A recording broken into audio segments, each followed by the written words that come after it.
नंदी मंडप आहे, तिथे नंदी विराजमान आहे. त्या राक्षसाचं डोकं जे होतं हा, ते इथं पडल्यामुळं याला टोका असं नाव पडलेलं आहे. ही आहे गोदावरी नदी.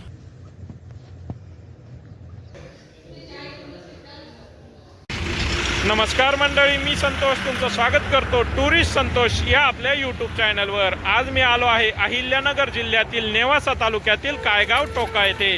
कायगाव टोका येथील सिद्धेश्वर महादेव मंदिर आज मी तुम्हाला या व्हिडिओच्या माध्यमातून दाखवणार आहे. आता मी संभाजीनगर अहिल्यानगर रस्त्यावर उभा आहे. या बाजूला आहे संभाजीनगर. संभाजीनगर इथून 46 किलोमीटर अंतरावर आहे या बाजूला.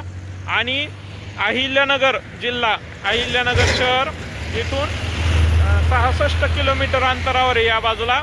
आणि हे जे प्रवेशद्वार दिसतंय, या प्रवेशद्वारापासून अवघ्या 800 मीटर अंतरावर सिद्धेश्वर महादेव मंदिर आहे. तर चला तर आता आपण मंदिराकडे जाऊयात.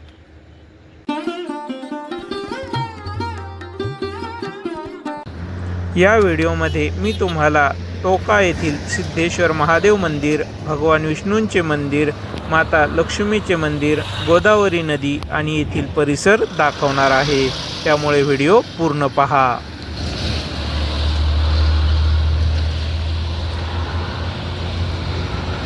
टोका येथील सिद्धेश्वर महादेव मंदिराजवळ आता मी आलेलो आहे. हे माझ्या मागे मंदिर आहे, पुरातन मंदिर आहे. आणि इथं अशी कार पार्किंगची व्यवस्था आहे. तर चला तर आता आपण मंदिराकडे जाऊयात.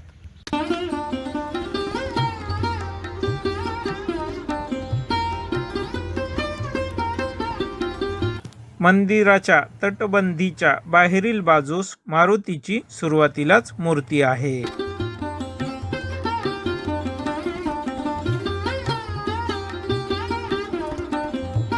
सिद्धेश्वर महादेव मंदिर हे गोदावरी नदीच्या किनाऱ्यावर असून मंदिराच्या चारही बाजूने दगडी तटबंदी आहे. नंदी मंडप, सभा मंडप आणि गर्भगृह अशी मुख्य मंदिराची रचना आहे. प्रवेशद्वारातून आत गेल्यावर समोरच भिंतीवर श्री गणेशाची लहान मूर्ती आहे.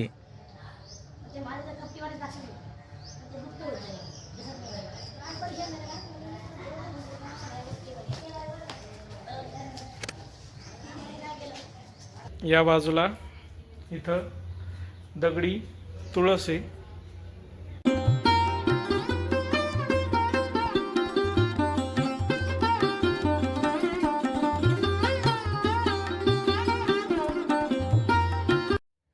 समोर नंदी मंडप आहे, तिथे नंदी विराजमान आहे. आणि या बाजूला सभा मंडप आहे. तर चला तर आता आपण आधी नंदी देवाचं दर्शन घेऊयात. नंदीदेवाची मूर्ती ही अखंड दगडात कोरलेली असून त्यावरील नक्षीकाम अतिशय सुंदर आणि आकर्षक आहे. नंदीदेवाच्या गळ्यातील घुंगरांची आणि घंट्यांची माळ तसेच साखळी आपल्याला दगडात कोरलेली स्पष्ट दिसते.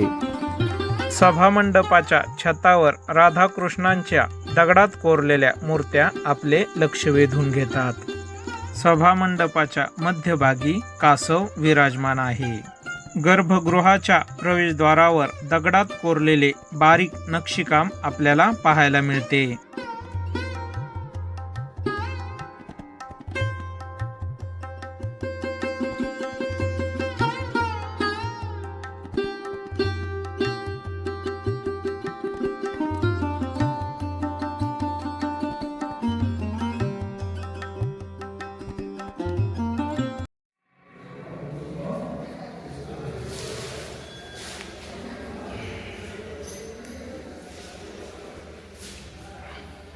या व्हिडिओला लाईक करा आणि कॉमेंटमध्ये ओम नमः शिवाय नक्की लिहा.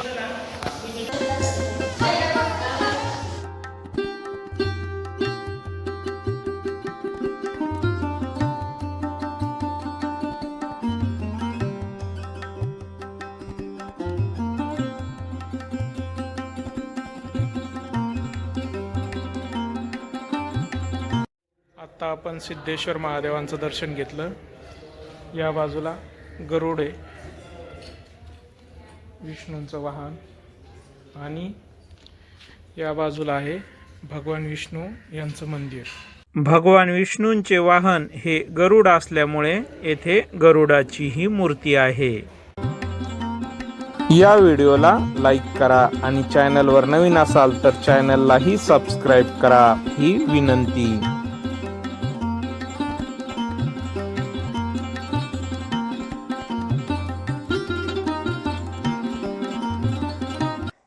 प्रवेशद्वाराच्या दोनही बाजूला दगडात कोरलेले 2 द्वारपाल असून प्रवेशद्वाराच्या वर गणपती आहे.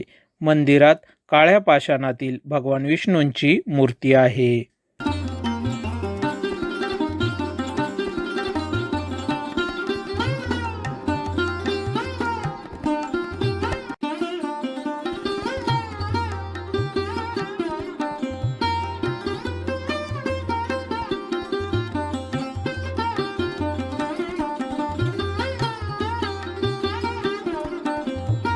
मंदिराच्या भिंतींवर बाळ कृष्णलीला, विष्णू अवतार, समुद्र मंथनाचा प्रसंग, रामायणातील प्रसंग असे अनेक प्रसंग दगडात कोरलेले आपल्याला दिसून येतात.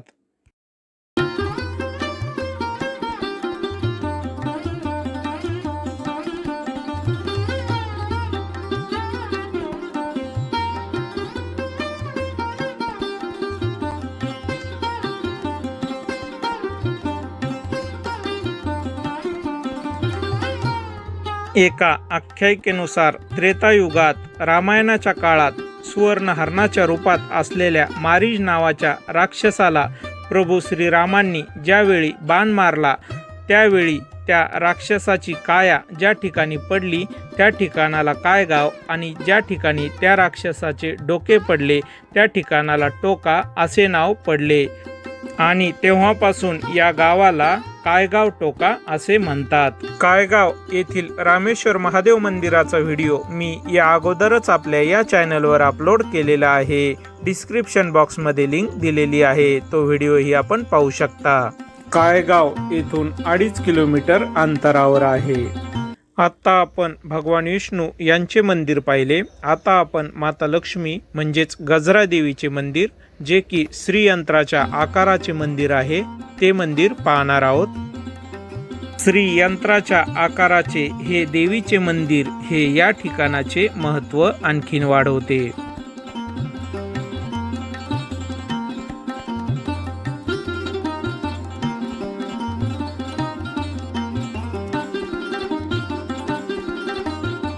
या मंदिरातही प्रवेशद्वाराच्या दोनही बाजूला 2 द्वारपाल असून आतमध्ये काळ्या पाषाणातील देवीची मूर्ती आहे. या ठिकाणाविषयी अधिक माहिती जाणून घेऊयात देवले गुरुजींकडून. नमस्कार. नमस्कार. आपण हे जे ठिकाणी आलेलो आहे याला सिद्धेश्वर मंदिर असं म्हणतात. हा, गंगा गोदावरी काठी असलेले हे सिद्धेश्वर मंदिर आहे. हे पुरातन महादेव मंदिर आहे. हा, प्रभू रामचंद्रांनी जेव्हा पंचवटी म्हणजे नाशिक या ठिकाणी आलेले होतं तेव्हा तो सुवर्ण हरिण जे आलेलं होतं, हा, हा, मारीच नावाचा जो राक्षस होता, हा, तर त्याच्या पाठलाग करत प्रभू श्रीराम या परिसरातून जेव्हा चालले होते जिथं त्यांनी बाण मारला हा, तर त्या राक्षसाचा वध झाला. तर वध झाल्यानंतर जिथं त्यांची बगडी पडली तिथं बगडी म्हणून नाव पडलेलं आहे. असं. हा, हा, इथं काया पडली म्हणून कायगाव नाव पडलं. कायगाव. आणि त्या राक्षसाचं डोकं जे होतं हा, ते इथं पडल्यामुळं याला टोका असं नाव पडलेलं आहे. हा, कायगाव टोका. कायगाव टोका जे आहे तर डोक्याचं डोकं पडल्यामुळे याला टोका असं नाव पडलं. हा, हा, प्रभू रामचंद्राचं काम इथं सिद्ध झालं, कारण की प्रभू रामचंद्राचा जन्मच हा राक्षसांचा संहार करण्यासाठी, धर्माचं रक्षण करण्यासाठी झाला होता. हा, तसं जे बाजूला मंदिरामध्ये गेल्यानंतर तर पलीकडे विष्णूचं मंदिर आहे. ही पेशव्यांची राजधानी होती. हा, हा, त्यांचं नाव होतं विष्णू महादेव गजरे, हा, म्हणून त्यांचं विष्णू मध्ये महादेवाचं छोडू गजरा देवीचं असं दुर्गा देवीचं महालक्ष्मी मंदिर आहे. बरं. तुम्ही जर ते मंदिर पाहिलं त्याला श्रीयंत्राचा आकार आहे. तुम्ही श्रीयंत्राचा आकार आहे, ते श्रीयंत्रामध्ये लक्ष्मी माता बसलेली असं हे कुठंच तुम्हाला पाहायला भेटणार हा, नाही. हा, असं हे प्रख्यात आणि प्राचीन आणि लोकांची सर्व मनोकामना सिद्ध होणारं असं हे सिद्धेश्वर मंदिर आहे.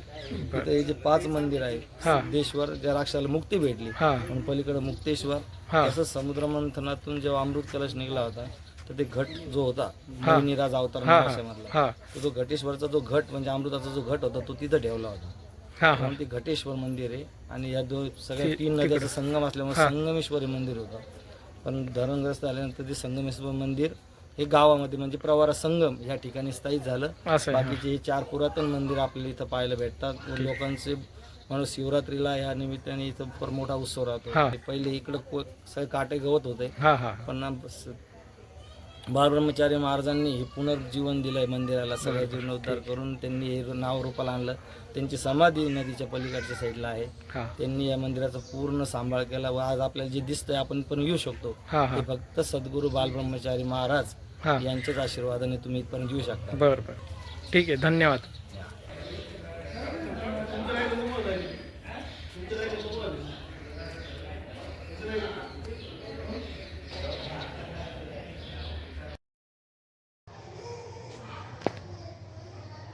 मंदिर परिसरात श्री गणेश, बजरंगबली आणि शनिदेव अशा अनेक देवी देवतांच्या मूर्ती आहेत. आता मी मंदिराच्या मागच्या बाजूला आलेलो आहे. हे मंदिर आहे आणि या बाजूला ही आहे गोदावरी नदी. मुक्तेश्वर महादेव मंदिर हे नदीपात्रात असल्यामुळे गोदावरी नदीला पूर आल्यावर हे मंदिर पाण्याखाली जाते. हे आहे घटेश्वर महादेव मंदिर. या नंतरच्या व्हिडिओमध्ये मी तुम्हाला हे मंदिर दाखवणार आहे. या मंदिराच्या मागे जो पूल दिसतोय तो आहे संभाजीनगर अहिल्यानगर हायवेवर टोका येथील गोदावरी नदीवरचा पूल.